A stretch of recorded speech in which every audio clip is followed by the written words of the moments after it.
Comics and Issues, a podcast where we do in-depth discussions on a single comic book. I am famous public domain detective Jonah Gregory. And my name is Kieran, and welcome everybody to the last in a series titled Comic Books My Ex-Girlfriend Left at My House, but I didn't give back to her because I kind of didn't want to. All right. So today we're going to be talking about Five Ghosts, the spookiest comic of them all. So this is not a thing I had ever heard of before. It was an interesting thing to dive into. So, but before we get into that, Kieran, I know you've been working like crazy. Did you get a chance to read anything else by chance? I did actually. I picked up. Yeah, there's a couple things I want to talk about. The new Green Lantern from Grant Morrison and Liam Sharp is still really awesome, and if you hadn't had a chance to check it out, you should totally go do that. But the main thing that I would like to talk about is, and I actually have it with me, and I'm just going to bring it up and show you the cover. Is this? I don't know if you can read it because the light's shining right on it. It's right on there. Yeah, it's right on there. It's very, very shiny. It's called Little Bird. Let's see if I can hold it up and you can see it a bit better. Okay. Yeah. So it's called Little Bird. It's by Darcy Van Polgeest, with art by Ian Bertram and Matt Hollingsworth. And it is pretty fucking awesome. It's about like a sort of post-apocalyptic dystopia ? United States that has been taken over by a religious theocracy, and they are currently trying to subjugate Canada. And a young girl, her village is wiped out, and she basically goes on like a quest to free a Canadian hero from a super prison. And bring down the new Christian United States of America, which is, I mean, like saying it out loud, it's a pretty bonkers concept, but the comic is very good. It's super, super good. It's a little gory. It is a little gory. I will add that disclaimer to it, but it is really good. And they've already said that it's probably not going to be collected in trade paperback. The first issue's only just come out, so if this sounds at all keen, you should definitely get down to your shop like immediately and pick this up and subscribe to the other issues. I think there's only going to be 5 of them, so it's a pretty short read. Yeah, sounds interesting. Yeah, I would super recommend that. Why would they know going in there's not going to be a trade just based on pre-orders of the first issue? Yeah, I don't know. So there's a note in the back. Where is it? Let's see if I can find. Thank you so much for picking up the first issue of Little Bird. This is a story we've been working on for several years, and I don't even know where to begin describing how special it is to us or how much it means to us that you're holding it in your hands. Blah, blah, blah, letters, contact us, yada, yada, yada. This might be a good time to mention that Little Bird will not be collected in a typical trade paperback anytime in the near future, so the most immediate and cost-effective way to read the story is going to be right here in the individual issues. So, I mean, maybe it's going to be collected in a trade paperback that I have to fucking, like, inject straight into my neck or something, which, is probably going to be kind of expensive and inconvenient. So, doesn't sound like the best solution for reading comics. Yeah, but so I mean, who knows what the future is going to hold? If you don't want to have to crush up Little Bird and then snort it up your left nostril, you should just go and pick it up from the shop. Yeah, that seems like a better alternative. I thought so. Jonah, have you been reading anything particularly fascinating lately? I haven't really had much time, but I did watch the Umbrella Academy. Oh yes. Netflix series, and I had read the comics when they were coming out, whenever that was, a long time ago, before I had children. Back in the day. And the same thing I remembered about the comic was true of this, where it's like, parts of it are kind of dumb. Overall, it's interesting, and the parts that are good are really good. So, like, they kind of outweigh the, like, kind of weird directorial choices in the show version and the characters just being kind of dumb sometimes, because they are a bunch of kids who grew up together and were adopted by a crazy old adventurer and all, so they're not gonna have the most normal lives, clearly. Obviously. And I enjoyed it quite a bit, though. So yeah, it's one of those, it's not perfect, but it's still a good one to check out because it's tells an interesting story, and it's got some really funny moments. It's got some really heartfelt moments. By the end, I came away liking it more than I didn't. So there was nothing like where I was just like, oh, this is terrible. It was more just that, why is this part so goofy? We're like out of nowhere. But then, they have a whole time traveling assassin subplot that those are also sometimes comic relief characters, but then sometimes not. It's very weird. So, worth checking out though. It was worth the time to put into it. So I actually do really hope they get to do a season 2, because it ends in an interesting place as well. Cool. So yeah, that took up my evenings for like a week, because I only had time for like 1 or 2 episodes a night. But yeah, that's pretty much it. Anything else before we jump into the comic proper here? Nope. Nothing from me.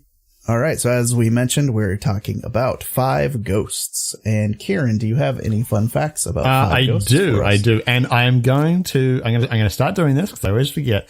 I'll give a synopsis before the fun facts so that people know what we're talking about. So fancy. 5 Ghosts. This is directly from the front of the book. 5 Ghosts, Volume 1, The Haunting of Fabian Gray. After a tragic encounter with an artifact known as the Dreamstone, infamous treasure hunter Fabian Gray was possessed by 5 literary ghosts and has been granted access to unique abilities. So, that tale, old as time, really. Yeah. Yeah. How many times while reading this did you say ghosts? Because with me, it was a lot. So 5 Ghosts is written by Frank J. Barbary. Art is by Chris Moneyham. Colors by Lauren Affey and S.M. Vidori. I think that's how you say the name. Both Frank J. Barbary and Chris. That actually might be Mooneyham now that I read it. I'm sorry, Chris, if I'm really mangling your name. Both of them have done a wide variety of work for DC and Marvel and things like that. 5 Ghosts has 3 volumes out so far, none of which have actually come out like immediately after the other. So the first volume actually started on as a Kickstarter, and then was picked up by Image pretty quickly afterwards. Is there going to be a volume 4? Yes? Question mark. So I was curious about the 3 volumes of 5 Ghosts, and it was the story complete and that sort of thing, because volume 3 came out in 2015 and this first volume came out in 2011. So that to me would imply that the story is complete. But unfortunately, the last official mention of 5 Ghosts from anyone to do with the project is from the author, who said on the 27th of November 2018, we'll get to him soon, when someone asked about 5 Ghosts. And that was it. Okay. That is all that I could find about new material to do with 5 Ghosts, or really anything to do with the series at all. So, I mean, I guess it's kind of, finished in a way, but who knows? And of course, like everything else that we've covered in the last 5 billion years, it has also been optioned for film and television. Of course it has. Yeah. Is there anything that hasn't been? Yeah. But there isn't actually this one guy who tried to tailor make this comic specifically to get an option, and he's the one guy who's never going to get it because he's just trying too hard. He wants it too much. Well, because we all know that every other comic property that's optioned for film or television is picked up every single time. So he's going to be really disappointed. I do know, and this is probably still true, but from listening to podcasts and talking to other artists back when I was doing comics, that people that they knew that would be in pitch meetings and stuff, that was kind of their go-to backup thing. Like if the pitch they were trying to get out there was, not getting picked up, they usually are like, do you have anything else? And so if they had friends in the comic industry, which a lot of people did because they were other writers and stuff, they would get permission from that writer to be like, well, this comic is pretty cool that my friend and I are totally working on this spec script for whatever, they'd pull it out of their back pocket. So they were just Hollywood was so hungry to like option anything comic related because it was like, you know, everything was starting to take off a few years back with the Marvel stuff. And it was like kind of before the market was so ridiculously saturated like it is now. I wonder if at any point someone in a spec, like in a pitch meeting, you know, was like, oh, look, Johnson, your ideas lately, they've been really falling flat. Do you have anything else? And he reaches into his pocket, pulls out a little piece of paper, and then he crumples it back up and he puts it back and he's like, listen, sir, Heathcliff. And then just walks out of the room. Oh, man. Heathcliff live action. Yeah, can you imagine Heathcliff live action? Does Bill Murray have a rival that could voice Heathcliff? I mean, it's probably going to be Ryan Reynolds. Ryan Reynolds would voice Heathcliff. Because we're going to need an R-rated Heathcliff. That's what the public wants. Oh God, yeah, totally. They got the Junkyard Cats. It has a jazz-filled theme song, if I remember correctly. Yeah, it's been a minute, but I did used to watch Heathcliff as well because I'm like, well, it's kind of like Diet Garfield, so I'll still watch this. You ready to get into issue 1? I am. I'm so ready. Okay, so this opens with a treasure hunter, Fabian Gray. I think we've heard of him on the cover. I don't remember. In that description. He is breaking into a Nazi castle to steal something. We don't know what yet. We see him use the abilities of an archer, a magician, a detective who's clearly Sherlock Holmes. Oh, I mean, but like, and is a he? samurai. I mean, is he Sherlock Holmes? Is he Sherlock Holmes? You know, he looks like him. He talks like him. I mean, there's a clue later that's directly related to his address. You know, coincidence. Could have been any detective that wears that hat. And also a samurai, and they help him break into the castle. And as he is journeying through, he's starts narrating about his exploits and his ability, which is clearly to summon ghosts. Yeah, that's obvious from the start and from the cover, I guess. And then the Nazis. Yeah, the Nazis discover Fabian, and then we get to see his 5th and final ghost power, which is vampire. And he just slaughters everybody, and you know, it's a bunch of Nazis, so you don't care. It's fine. If Dracula or off-brand Dracula, I'm not sure who this guy is, want to murder all the Nazis, I'm not going to try and stop him, is what I'm saying. And then we hard cut to him sleeping with a woman, having just read the Bible super hard with her. It's a weird scene, and it's very much like every scene in James Bond where there's like the beautiful woman, and he's like, aren't I so cool? Because I'm a hetero white male who sleeps with beautiful women. We just had sex, but don't worry, I'll pull the blankets up over your boobies so that no one can see them, including me. Yep. Well, they have those L-shaped blankets in movies, so it covers the chest of the woman and the crotch of the man to make sure that it stays with PG-13 rating. Because no one has genitals or boobs. Yes, exactly. But here we learn that she hired him to steal this jewel back, and he hints at having his motivations beyond money. Fabian leaves and arrives back in London. There he tells Dollar Store Alfred that the stone wasn't what they were after, and replies that maybe they should accept that, quote, she is gone. So who's the she? I'm going to be fair.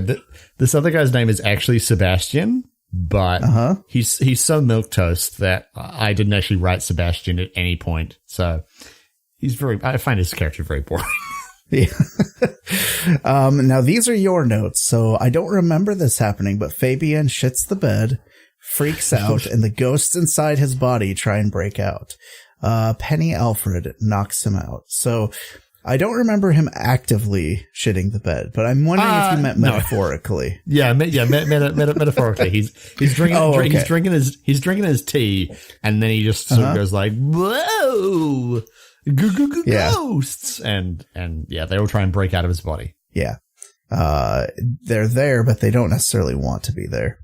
Meanwhile, a woman is attacked and yells into the night that they're coming for Fabian. Speaking of which, Fabian finally wakes up and discovers he's been asleep for 4 days.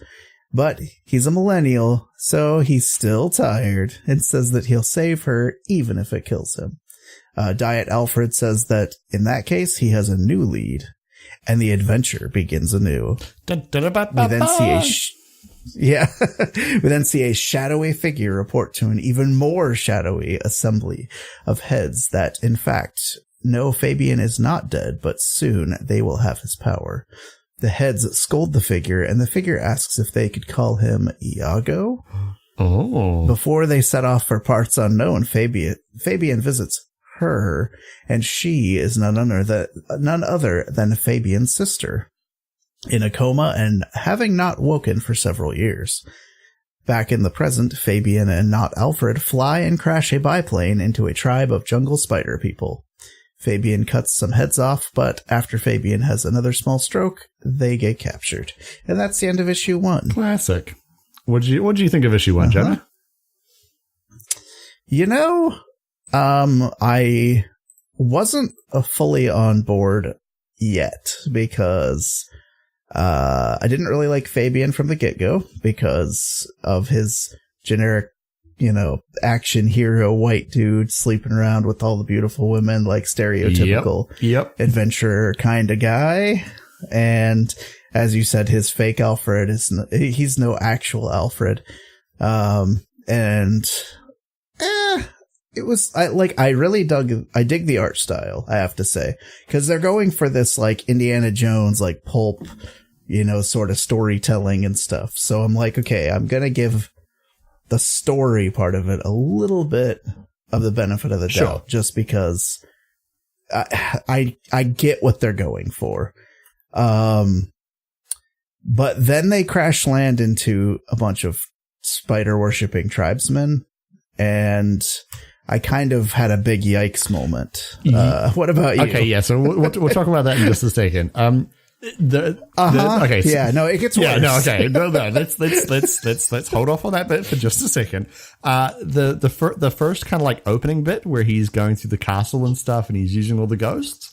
Rad. I really enjoyed that. I thought it was a super cool way to set up all his powers and kind of like, do a bit of exposition without like just being like a massive like wall of text at the start of the comic. Like Fabian Gray was a treasure hunter, and then it's like no, let's just see him use the powers, and that's way cooler. And then I immediately was like, meh, when he was sleeping with the woman, and then not Alfred is really boring. Like he doesn't do anything other than just like provide someone for Fabian to talk to, so he's not just talking to himself all the time. And then I have to be honest, when Iago shows up and he's like, call me Iago. And like, he basically just looks at the camera when he says that. I immediately started having like horrible flashbacks to like the Unwritten and volume 1 of Fables, where it's just like, look how clever I am. This is the Shakespeare character. And I was just like, okay. I mean, I guess. And then, at the very end of the issue, they crash land in the jungle, and there's a tribe of spider worshipping people. And I also had a bit of a yikes moment at this. Yeah. So there's a thing in the field that I work in where you're dealing with technical issues, and sometimes when you are trying to solve a problem, you talk it out with another person, and even if they give no feedback, they'll sometimes just having vocalized it will help you solve it. And so this guy that was like really high up and developing this stuff and teaching other people, what he decided to do was he would put a rubber ducky on his desk, and he would make the person come in and explain it to the rubber ducky first. Sure.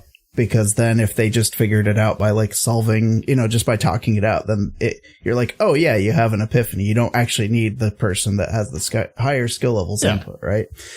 So what I'm getting at with this is this not Alfred is just this guy's rubber ducky just to have something to talk 100%. 100%.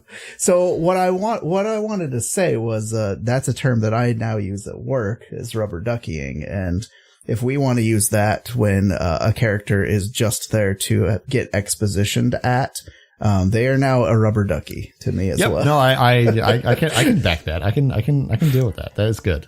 I'm sorry if that was a long way around, but it kind of needed some definitely needed some context to make any sense. All right. Well, that's going to take us to issue 2. So let's dive in, because this one is got some, let's just say, problematic. It has some choices. Okay. Yeah, it definitely made some choices. Yeah, so, okay, issue 2.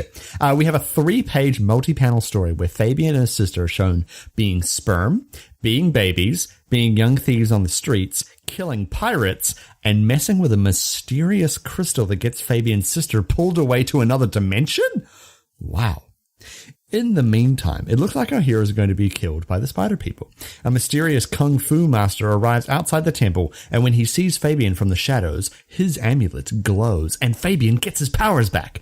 The resulting burst of power kills a giant spider and causes everyone to flee, allowing Fabian and Diet Alfred to run away to a cavern. Fabian uses the wizard power to light a fire, and a whole assload of spiders show up.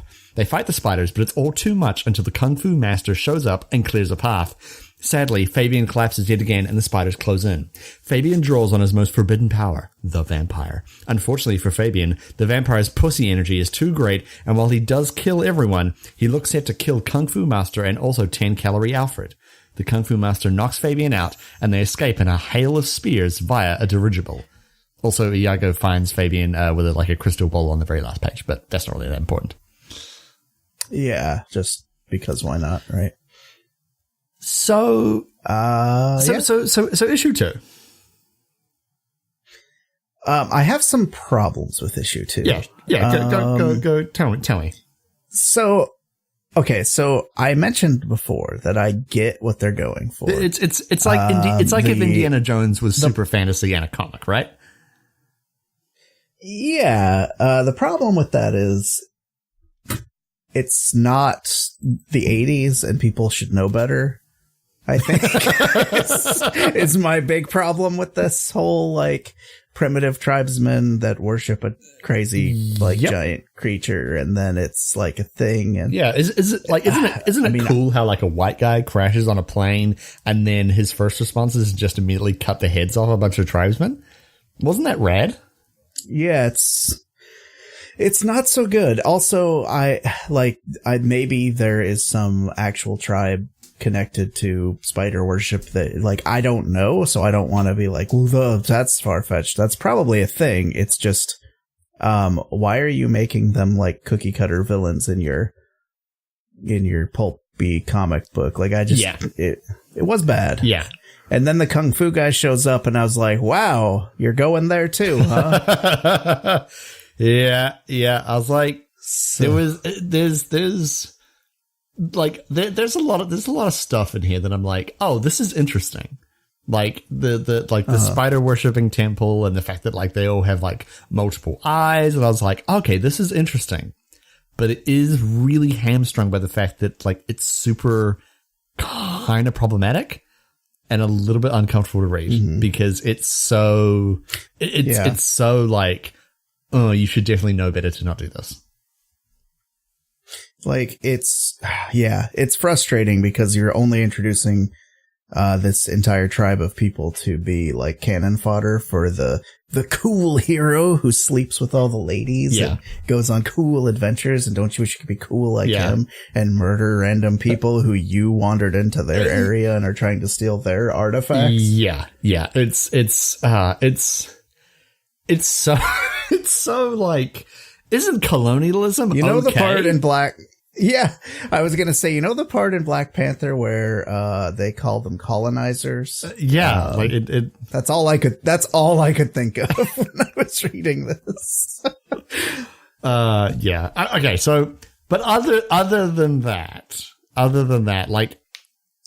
will say, so that I'm not, I was going to say, I do have some positives. I just really needed to get that out of the way. 100%. So that I don't sound like I'm letting that get a pass, because the art, fantastic. Oh, the art is yeah. That's what I was going to say. The art is fantastic. I really like it. The pacing is actually really good. It is. like the problem is in the tone deafness of some of the choices here, but everything surrounding that is good. It's hard to say that, but it's a well-crafted problematic story. Yeah. Like, again, definitely not giving it a pass on that. I just want to say, I'm not saying there aren't good aspects to this. Yeah. Like the art is really good, and it does, like that kind of pulpy vibe that they're going for of like, Heart of Darkness, kind of like, braving the unknown land sort of thing. Like that sort of vibe that they're going for. The art does actually manage to get there and really like nail it. And it looks like, like the lettering and the design and everything kind of really comes together. And the colors are really awesome as well. And it really, I think, comes together, well, and manages to kind of give that vibe. It's just a shame about all the other stuff. Just got some issues. Yeah. All right. Let's, you ready to hop into number 3 then? Yeah, let's do it. Okay. Let's go nuts. So this issue opens with a professor writing on a chalkboard about a collective human consciousness and storytelling ability. But of course the class ends and everyone immediately leaves because it's, a piece of media, and that's how it always works. When I read this page, I was like, and he's like writing on the board, I was like, I wonder if they were going to leave by the bottom of the page. And then they do. And I cracked up laughing. Yep. And then outside, the professor gets into a car with a Nazi, and the Nazi says that they found him and then poops his Nazi pants. Fabian, still unconscious, the Kung Fu master and off-brand Alfred arrive at a mysterious temple-like place. Sometime later, Fabian wakes and Alfred takes him to see Zhang, the master of Shangri-La, which is one of those like, this is Shangri-La. Just let us know it's Shangri-La. We all know it's Shangri-La. Ah, there we go. It's Shangri-La. There we go. Yep. Do you have a pronunciation on this guy's name? Because I feel like I do not. I think it might be. No, I lack the confidence to say it. Okay. I'm gonna probably go with Zhang because I don't know. So I'm gonna say Zhang, and he explains that yes, the idea of a collective consciousness and storytelling is indeed true. Even though you guys weren't there in that last page, but the audience was. That's the important thing. But also, more importantly, that energy can be collected into chaos emeralds. Oh, actually, I mean magic stones, and they're called dream stones. Yeah. He himself used to be an explorer many years ago before finding a dreamstone that turned him into Zhang, the master of Shangri-La. And then Sonic showed up and showed him how to go supersonic. He asked Fabian how he could have integrated with the Dreamstone so well. And we get a flashback from Fabian thinking about his sister. And his shirt is torn open, and we see that all these pieces are in his chest. You get to see some cool, like, tentacle things coming out of his chest at some point, which I'm guessing is supposed to be the stone power. I think so. Yeah. As Zhang is telling Fabian that he can help him control his powers, one of Zhang's servants attacks them under Iago's control. Remember him? He was looking through a crystal ball earlier. Now he knows where they are. Yeah, he's a bad guy. Despite the risk, Fabian becomes a samurai and cuts her head off, collapsing afterward. Zhang and Greentop Alfred take Fabian to the magic pool, which is a thing he has, and Fabian chooses to be lowered into the pool because that is a thing that it has to be their choice to go in. As they do so, there's a rumble from above. They run to the surface, and Iago has arrived with a dragon to burn Shangri-La to the ground. And he says, sorry, guys, that rumbling was my tummy. I'm so hungry. That's a thing that happens. Yeah. So, issue 3. Yes. Do you have thoughts on issue 3? Yeah, I have to say, like, the whole, like, we're in Shangri-La, and Fabian's like, that's impossible. And that was a little bit like, because, like, it is kind of obvious where they are. And the trope of the main character being like, no way, you have to be lying, is very tired by this point. But the whole, like, you know, there is a collective consciousness and a collective kind of human storytelling ability, and it's collected as dream stones. I was like, okay, no, I can fuck with this. This is cool and interesting, and that's the part of this story I'm 100% on board with. I'm digging this. Yeah. Anytime a guy with magical powers is surprised by there being magical things, I'm like, what have you been doing with your life? I mean, it's like how in Harry Potter, by like the third book, and Ron is still like, whoa, you can levitate this thing or make a potion that does what? And you're like, dude, you were raised in a family of wizards. Get over it. Yeah.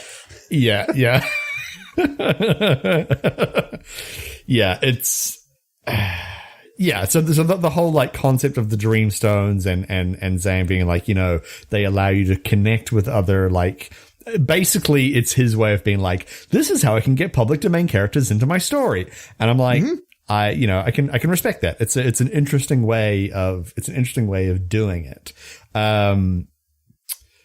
I didn't appreciate that, like, Fabian's answer to things is just to, like, cut more heads off, but whatever.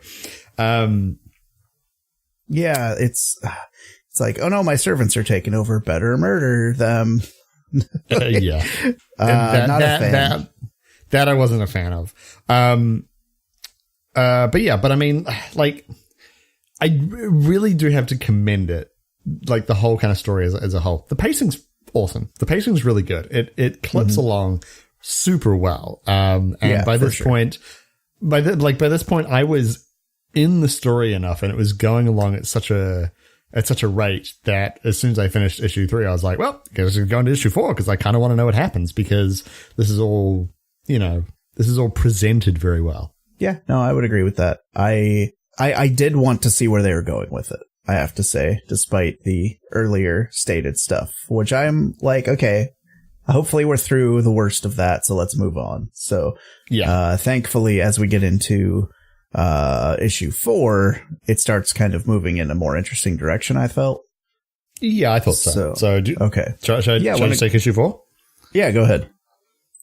So issue 4, Fabian, trapped in his own mind, in the healing pool, runs the trials of the ghosts trapped in his own body. He fights a bear with his bare hands, finds 221B Baker Street, which may or may not be the residence of a certain detective the name of Sherlock Holmes. We can neither confirm nor deny. He runs away from rats, solves a riddle, and does a samurai duel. Each time earning the approval of the archer, the detective, the wizard, and the samurai. Meanwhile, Zhang and Reduced Sugar Alfred fight Iago. Things are going pretty okay, but that Iago is a devious bitch and steals Zhang's amulet, which is also his dreamstone. He stabs it, and Zhang decays and dies in front of them. The issue closes with Fabian finding the vampire holding his sister. Dun dun dun. I thought this issue was pretty good. Yeah. I was gonna say, I like. My only problem with the trials is I felt they needed a little more breathing room. Like, it's cutting between that and the fight happening in the real world, and that's all fine and dandy, but he put 4 of the 5 trials into one issue, and I'm like, well, some of them, it was quick and that's fine, and then some of them I'm like kind of confused as to how he even won. You know? Yeah. You're just like, wait, whoa, back up. What just happened? Like, I had to reread some of those panels a few times because, and these ones even weren't too bad, but the one upcoming, I think, was the most confusing. Yeah. And I think it was the detective one that made me kind of go like, what the hell? Because there's a swarm of rats, and he runs away from that, and then he jumps out a window. And then there's like a big monster thing, and he runs away from that. And then the detective is just like, "You did it." And it's like, what? It's like, what did he do? What? Congration, you done it. Yeah, pretty much. Yeah, so that would probably be like, I found the trials like interesting, and Iago fighting Zhang was cool and like action packed. But I would agree. Like, I felt like some of the trials needed like a little more breathing room, and maybe like a little more like, yeah, he earned that pass kind of thing. Yeah, that was the thing. I'm like, yeah, I don't get why he earned the pass on the detective, and I barely understand why he did on the wizard. Yeah, because the wizard's like, basically picked up like, sick riddles for cool kids, and is like, yeah, okay, we're just gonna go with this one. If you can get it, I mean, I guess I'll just give you access to my unlimited magical power. And it's like, really, that's all you're gonna go for? Mm-hmm. Also, the answer to the riddle was fire. Like, it wasn't a very hard riddle either. Right. I figured it out, and I'm a dumbass. Yeah. I mean, not to that part. Just to the riddle part. Sorry. Just to clarify. I in no way would ever consider you a dumbass, Kieran. You are one of the smartest asses I know. Yes. All right. Well, let's get into issue 5 then, because I think we'll have more to say at the end. So, issue 5, we're still with Fabian trapped further in his own mind, because he was left with the whole vampire, the riddle of the vampire. And he is recollecting how he stole the Dreamstone, convinced his sister Sylvia to go along with a ritual using the Dreamstone for material gain, and then her soul was ultimately sucked out her ass, leaving her in a coma.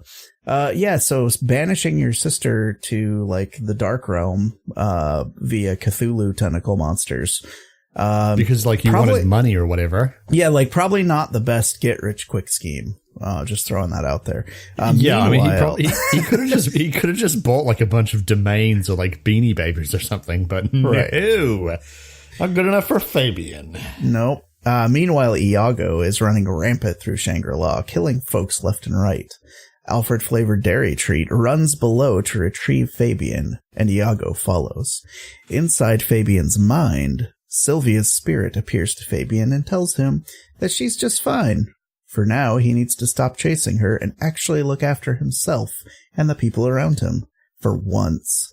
He throws off the vampire's deception and fully comes into his power. This is the part where I'm like, what just happened? And why did the vampire go? Pass. I didn't get it at all. I didn't get this one at all. Though, I will say, when he, I want to get the line exactly right, so I'm just going to find the page.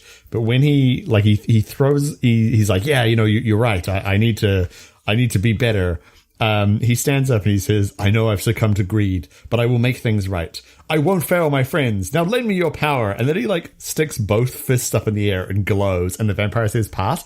And like, all you need to do is you need to give Fabian like a little ninja outfit, some shurikens, draw little whiskers on his face, and he's fucking Naruto. Like, just like, I was like, that is the most shonen ass moment I've seen in like a Western comic in a very long time.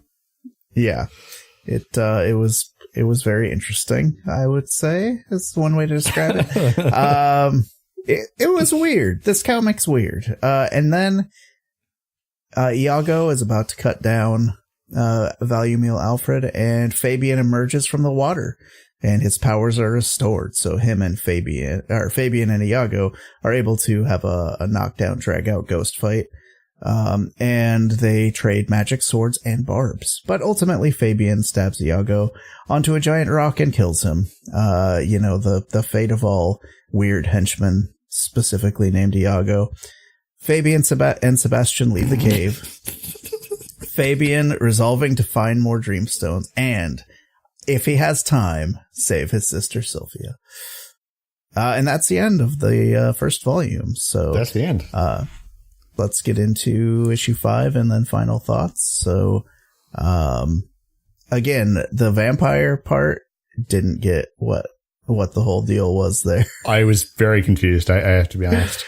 I was kind of hoping for a little bit more with the dragon fight. Like, I thought he'd actually go toe to toe with the dragon for a second, and then they didn't do that.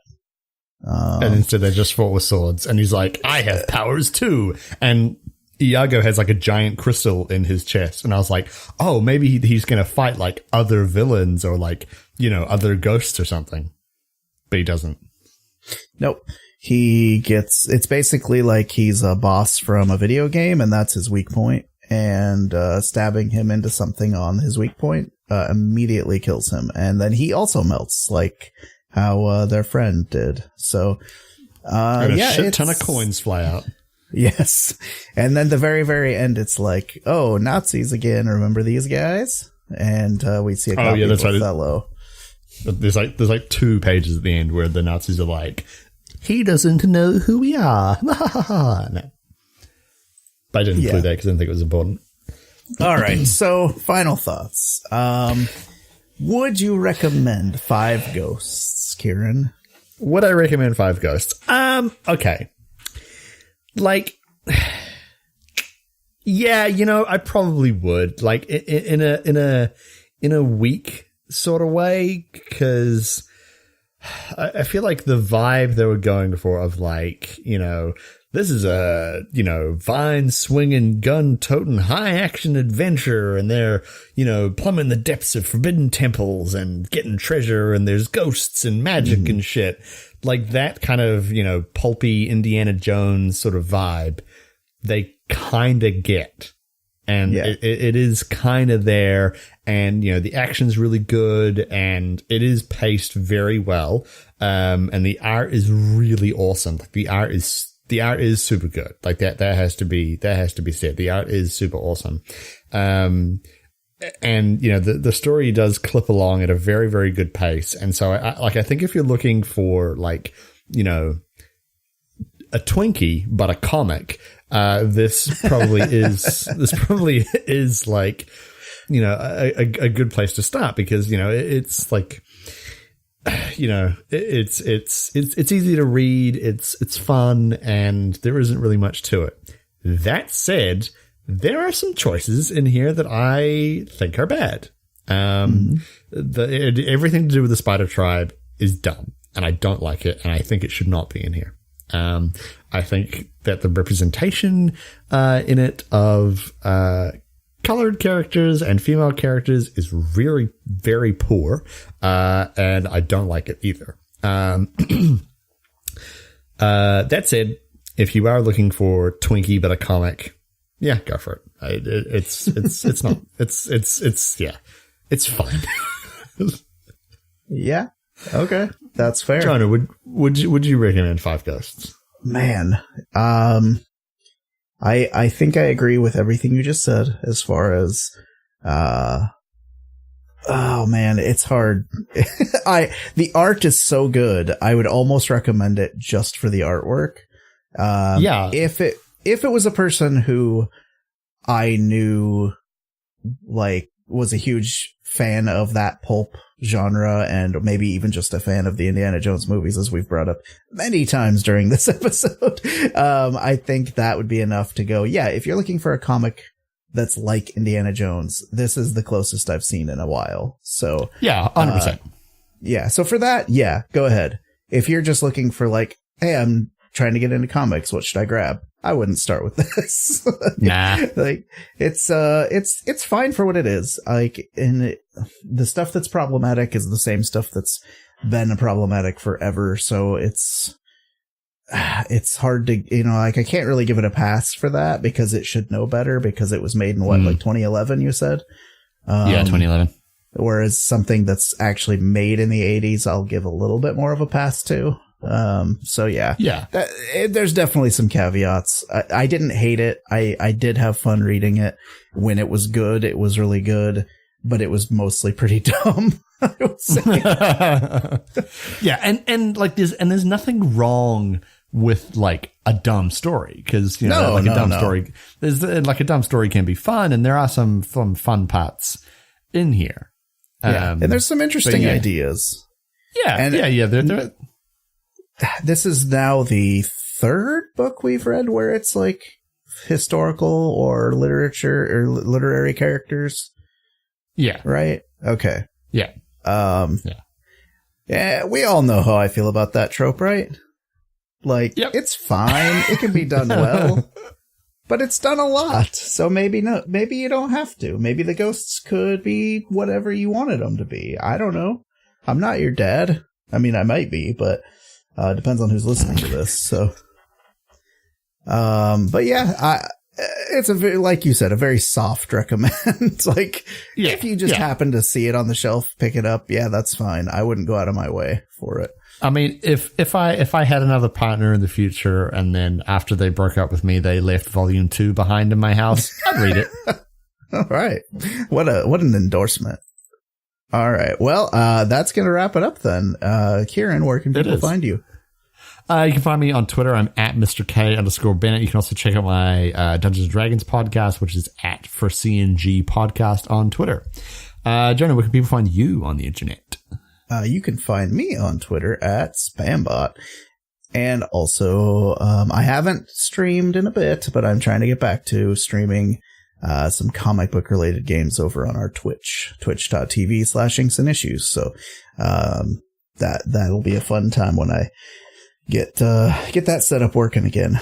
And also, April the 27th, I believe. Yes, April the 27th is International Tabletop Day, and Geekly Inc. is running a Tabletop Day stream over at twitch.tv/Geekly Inc. So keep your eyes peeled on geeklyinc.com and at Geekly Inc. on Twitter for more details about that when it arrives.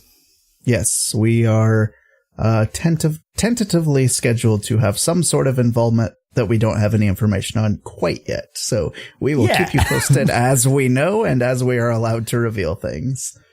Yes. Need more mutants, metahumans, and monsters in your life? Then check out these other Geekly Inc. shows like Transformation Sequence, Cthulhu and Friends, and Drunks and Dragons. Help us make the show the best that it can be by supporting us at patreon.com/inksandissues, where you can get bonus content, early access to episodes, and can even vote on comics for us to review. Don't forget to leave a 5-star review to help us spread the word. Interact with us on Twitter at inksandissues or on Twitch at twitch.tv/inksandissues. Now do yourself a favor and go read some gosh dang comics. All right, and with that, we will see you all next time. Goodbye. Bye. Love you.